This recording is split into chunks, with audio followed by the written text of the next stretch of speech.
I expect nothing less from Trump, but the reaction from the mostly black audience in the East Room of the White House was embarrassingly disconnected from recent history. Trump walked on stage with legendary black golfer Tiger Woods, who once told Oprah Winfrey he described himself as Cablinasian, and he spent a good deal of his time shouting out to the black Republicans in the audience. But those East Room black people were either in deep denial or deep REM sleep in the past few months. No one in the audience questioned why Trump's Secretary of Defense canceled Black History Month events at the Pentagon or removed the Tuskegee Airmen video from Air Force training. No one complained about Trump revoking the 1965 executive order that banned racial discrimination in government employment and by government contractors. No one objected to Trump's recent attempt to blame a tragic airplane crash on diversity, equity, and inclusion, or his administration's ban on DEI throughout the federal government. And no one mentioned Trump's ongoing effort to repeal the 14th Amendment, which gave black people birthright citizenship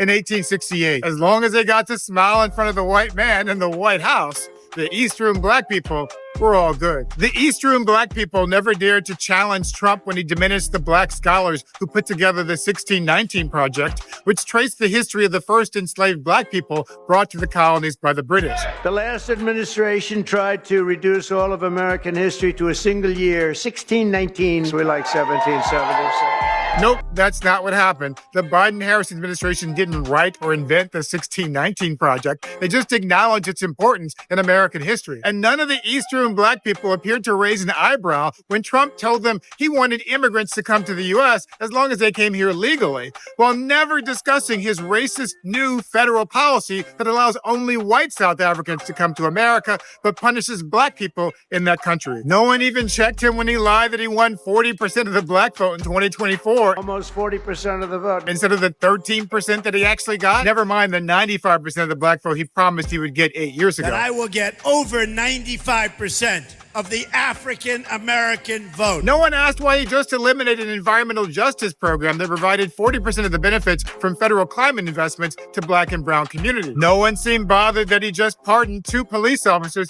convicted in the murder of a black man in Washington and gave clemency to 1,500 insurrectionists who stormed the Capitol on January 6th. Trump's only black cabinet member, HUD Secretary Scott Turner, told the East Room black people, "And you can guarantee that every day that I'm going to lay it down for the people of America."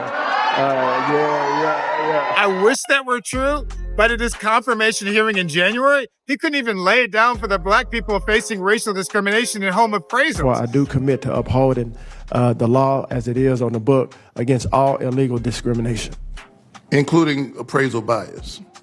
We will continue to look into that, and I look forward to working with you on that and become more well-studied. Thank you. And just this week, a new report indicates HUD is actually cutting the program that fights home appraisal bias. We are in the presence of the greatest president of all time. It's like the East Room black people live in an alternative universe where Trump didn't just spend the last year lying about the first black vice president's racial identity or making up ridiculous allegations that Haitian immigrants were eating dogs and cats. They're eating the dogs. They're eating the cats. The East Room black people have somehow created a miraculous cognitive dissonance that allows them to believe that the most racist president in modern American history is actually somehow their hero just because he let them come into the White House. That's a shockingly low bar.